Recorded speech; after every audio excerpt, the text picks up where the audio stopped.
ने पार्ट 1 नहीं देखा है वो ज़रूर से देख लेना। सो ये है पार्ट नंबर 2 सेशन नंबर 1 का। सो हम शुरू करते हैं टेंजेंट टू अ सर्कल का। ठीक है।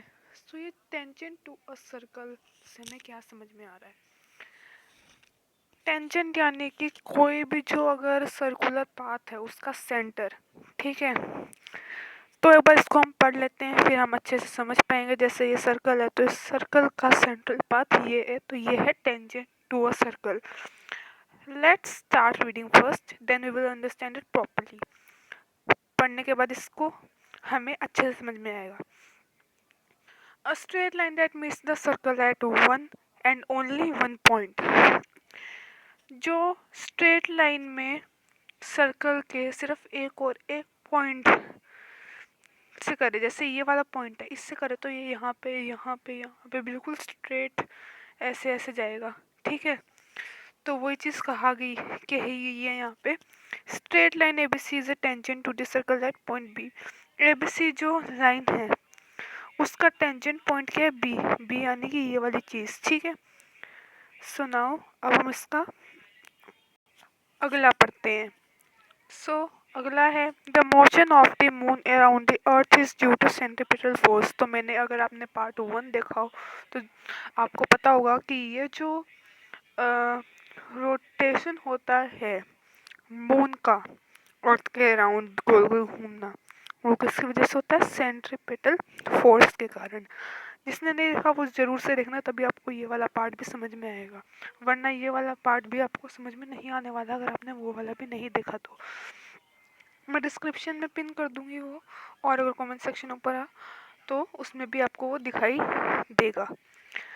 The centripetal force is provided by the force of attraction. जो सेंट्रीपिटल फोर्स है वो फोर्स जो है किससे आता है? फोर्स ऑफ अट्रैक्शन से आता है। किसके फोर्स ऑफ अट्रैक्शन के? अर्थ के, धरती के। If there if there were no such force, अगर ऐसा कोई फोर्स नहीं होता तो जो मून है, जो चंद्रमा है हमारा, वो बिल्कुल सीधी लाइन में, स्ट्रेट लाइन में उसका मोशन होता। ठीक है। आगे क्या लिखा है वो पढ़ते हैं। It is seen that a falling Apple is attracted towards the earth. ये देखा गया है कि जो एप्पल गिर रहा है वो अट्रैक्ट हो रहा है किसकी तरफ? अर्थ की तरफ। तो क्या जो एप्पल है वो अट्रैक्ट नहीं कर रहा है अर्थ को? अर्थ तो एप्पल को अट्रैक्ट कर रहा है इसलिए नीचे गिर रहा है, बट क्या जो अर्थ एप्पल है वो नहीं अट्रैक्ट कर रहा है अर्थ को? सो इसका आंसर है दोनों ही एक दूसरे को अट्रैक्ट कर रहे हैं, बट जो अर्थ है उसका मास ज़्यादा जिसकी वजह से वो अट्रैक्ट नहीं हो रहा है। ठीक है। तो यहाँ पे वही लिखा है। तो हम वो होता हुआ क्यों नहीं देख पाते हैं अर्थ, तो अगर अट्रैक्ट भी हो रहा है वो तो एक एप्पल से जो गिर रहा है। तो थर्ड लॉ ऑफ मोशन से ये पता चलता है कि जो एप्पल है वो अट्रैक्ट नहीं करता है अर्थ को, लेकिन सेकेंड लॉ ऑफ मोशन से हमें ये पता चलता है कि जो फोर्स है वो एक्सेलरेशन के इन्वर्सली प्रोपोर्शनल है, और जो मास है ऑब्जेक्ट का, ठीक है, इन्वर्सली प्रोपोर्शनल है किसके? मास ऑफ एन ऑब्जेक्ट के, जो फोर्स एक्सेलरेट हो रहा है। ये दिया हुआ इक्वेशन 8.4 में मैं आपको दिखा दूंगी। 8.4 द, या तो आप खुद देख लेना, चेक कर लेना। The mass of an apple is negligibly small compare to that of the earth.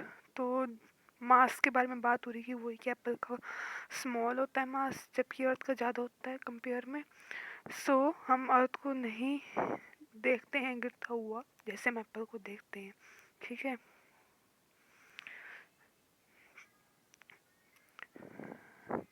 Extend the same argument.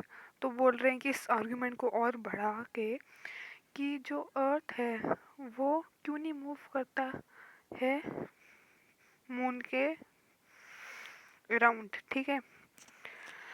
In our solar system all the planets go around the sun. जो हमारा सोलर सिस्टम है उसमें जो सारे planets हैं वो घूमते हैं किसके अराउंड? सन के गोल गोल घूमते हैं, ऑर्बिट में घूमते हैं। By arguing the same way, इसको आर्ग्यू करते हुए हम ये कह सकते हैं कि फोर्स जो सन और प्लैनेट्स के बीच में लग रहा है वो कंक्लूड किया जाता है ना ही सिर्फ अर्थ की सिर्फ अर्थ ही अट्रैक्ट नहीं करता एप्पल को, बट जो भी ऑब्जेक्ट है यूनिवर्स में सभी ऑब्जेक्ट्स को वो अट्रैक्ट करता है, एवरीथिंग। ठीक है। Force of attraction between objects is called, जो फोर्स ऑफ अट्रैक्शन और ऑब्जेक्ट्स के बीच में एक अर्थ है, तो अर्थ से कोई भी चीज़ गिर रही है तो वो एक दूसरे को अट्रैक्ट कर रहे हैं, और जो फोर्स ऑफ अट्रैक्शन हो रहा है इसको हम ग्रेविटेशनल फोर्स कहते हैं। Universal law of gravitation, every object in the universe attracts every other object. जो यूनिवर्स में कोई भी ऑब्जेक्ट है वो हर एक ऑब्जेक्ट को अट्रैक्ट करता है, जैसे मैंने बताया। एक फोर्स के साथ जो प्रोपोर्शनल किसके हैं, प्रोडक्ट यानी कि मल्टीप्लाई उनके मासेस के, जो दो मासेस हैं अर्थ और एक और जो ऑब्जेक्ट है जो गिर रहा है या है, ठीक है, और इनवर्सली प्रोपोर्शनल है जो डिस्टेंस है उसके स्क्वायर का, जैसे फॉर एग्जांपल 2 है डिस्टेंस उसके स्क्वायर का। ठीक है। The force is along the line joining the centres of two objects. तो यहाँ पर एक फॉर्मूला दिया हुआ है, एफ इक्वल्स टू, एक second, F equals to G equals to M, capital M and small M divided by D square. तो F is the force, G is the gravitation constant, M is the mass of Earth and small m is the mass of an object। इसके हिसाब से नहीं तो M जो ऐसे दे रखे हैं, एक ऑब्जेक्ट का ये दूसरे ऑब्जेक्ट का मास, ठीक है, सिंपल। और डिस्टेंस तो मैंने बता ही दिया, डिस्टेंस जो भी होगा उसका स्क्वायर, तो वही चीज़ यहाँ पे दे रखी है। ठीक है। Let two objects A and B of masses m, वही चीज़ बता रखी है यहाँ पे। According to the universal law of gravitation the force between two objects is directly proportional to the product of their masses. वही सेम चीज़ यहाँ पे बोलती है, प्रोडक्ट वाली चीज़, प्रोडक्ट ऑफ देयर मासेस, उसके बाद का यहाँ पे दे रखा है वो चीज़ स्क्वायर वाली चीज़। ठीक है। प्रोडक्ट वाले में F proportional to M multiply M. ठीक है, क्योंकि इसमें बात की गई है किसकी, फोर्स की, तो फोर्स की बात की इसलिए पहले एफ आया, F proportional to M multiply M, यानी कि mass multiply second mass of the object. और जब नीचे डिस्टेंस की बात आई है, डिस्टेंस ऑफ स्क्वायर, तो फोर्स तो इसमें भी है, लेकिन इसमें क्या है, इसमें क्या है, लेकिन सॉरी फॉर द डिस्टर्बेंस। तो यहाँ पे वही चीज़ दी हुई है, यहाँ पे डिस्टेंस जो है उसका स्क्वायर है, तो इसलिए यहाँ पे डिस्टेंस ज़रूर होगा, इसलिए डी स्क्वायर के ऊपर 1 है, कुछ नहीं है तो इसलिए ऊपर 1 है। ठीक है। सो नाउ अगर हम दोनों इक्वेशंस को कंबाइन करें तो क्या निकल करके आ रहा है, हमें पहले वो देखना है। तो जो निकल करके आ रहा है वो है ये, F proportional to M multiply M D square divide किया हुआ है। ठीक है। लेकिन अगर हमें प्रोपोर्शनल नहीं लगाना है तो force equals to gravitation equals to g लगाना होगा, इक्वल्स टू ग्रेविटेशन एक्स्ट्रा लगाना होगा, बाकी वही चीज़ है, या तो ये हो सकता है या तो ये लिख सकते हो, और इसलिए लगा हुआ है यहाँ। ठीक है। तो जहाँ पे जो जी है वो कॉन्स्टेंटली प्रोपोर्शनल है, ठीक है, कॉन्स्टेंटली प्रोपोर्शनल है, कॉन्स्टेंट और प्रोपोर्शनली, और इसको कहते हैं यूनिवर्सल ग्रेविटेशन कांस्टेंट। जी कांस्टेंट है, जिस कौन सा कांस्टेंट है, यूनिवर्सल ग्रेविटेशन कांस्टेंट है, जिसको हमने मल्टीप्लाई किया है cross wise, F multiply by D square equals to G gravitation, दो मासेस मल्टीप्लाई किए हैं, और स्टार्टिंग में फोर्स मल्टीप्लाई बाई डिस्टेंस का स्क्वायर। ठीक है। या फिर ये वाला भी कर सकते हैं, और यहाँ पे दिया हुआ है, आई थिंक ये वाला करना चाहिए क्योंकि ये वाला ज़्यादा इजी है। ठीक है, समझने में भी इजी है और ज़्यादा कुछ करना भी नहीं है इसमें। ठीक है।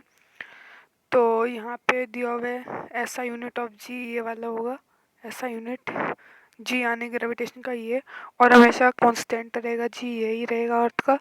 और हेनरी, ये जो केविंडिश हैं, इन्होंने 1731 से 1810 में निकाला था इसका ग्रेविटेशन की वैल्यू, जो ये लिखी हुई है कांस्टेंट की। ठीक है, ग्रेविटेशन इन्होंने फाइंड किया था। We know that there exist a force of attraction between any two objects, दो ऑब्जेक्ट्स के बीच में फोर्स ऑफ अट्रैक्शन होता है, जिसके मैंने बताया हुआ है आपको ये तो। Compute the value of this force between you and your friend sitting close by. तो जो आपके साथ में फ्रेंड बैठा हुआ है उसके साथ आप ये फोर्स देख सकते हो कि हो रहा है कि नहीं हो रहा है। Conclude you do not experience this force. आप ये फोर्स को एक्सपीरियंस नहीं करोगे, ठीक है, ये बोल रहे हैं यहाँ पे। The law is universal in sense that it is applicable to all bodies, whether the bodies are big or small, whether they are celestial or terrestrial। celestial और terrestrial orbital में और बोल रहे हैं कि जो कोई भी स्मॉल या छोटी या बड़ी बॉडीज होती हैं वो एक दूसरे को अट्रैक्ट करती हैं, ठीक है। यूनिवर्सल लॉ ऑफ ग्रेविटेशन से, ठीक है, इससे कोई फर्क नहीं पड़ता कि उसका वेट कितना है, मतलब मास कितना है, ठीक है। इनवर्स स्क्वायर जो है उसमें दिया हुआ है कि एफ जो है वो inversely proportional square of distance. जैसे अगर एग्जांपल पे दिया हुआ है, जैसे अगर डी जो है डिस्टेंस जो है वो बड़ा है 6 फैक्टर से, तो ये कहा जाएगा जो फोर्स है वो स्मॉल है, कम है 1/36 के, 6 × 6 36 टाइम्स वो स्मॉलर है, ठीक है। हम ये जो एग्जाम्पल्स हैं ये अगले उसमें करेंगे, अभी नहीं करेंगे, हम इसके लिए अलग से सेशन हो जाएगा, ठीक है। तो अब importance of universal law of gravitation क्या है कि उस वो सर्वल फिनोमिना से एक्सप्लेन किया गया है जो पहले माना जाता था कि वो कनेक्टेड नहीं है। The force that binds us to the earth, ठीक है, द मोशन ऑफ मून मैंने बता दिया, ये the motion of planets around the sun ये भी बता दिया, और जो टाइड्स हैं मून और सन के टाइड्स, आप मुझे बताना ज़रूर कमेंट्स में क्या होता है, ठीक है। देखते हैं कितने लोगों को पता है। So now what is free fall. तो फ्री फॉल क्या होता है, अब हम इसको इस एक एक्टिविटी से समझ सकते हैं, ठीक है। परफॉर्म करते हैं हम एक एक्टिविटी जिससे हम समझ पाएंगे कि फ्री फॉल जो है वो क्या होता है। Sorry so activity number 9.2। तो हमको क्या बोला है, एक स्टोन लेना है। एक स्टोन लिया हमने, ये आगे टाई किया है हमने, ये छोटा सा जो है वो स्टोन है, यहाँ से पकड़ के हमने अगर इसको घुमा दिया, यहाँ से पकड़ के हमने इसको घुमा दिया, तो ये और इसको ऊपर की तरफ जो है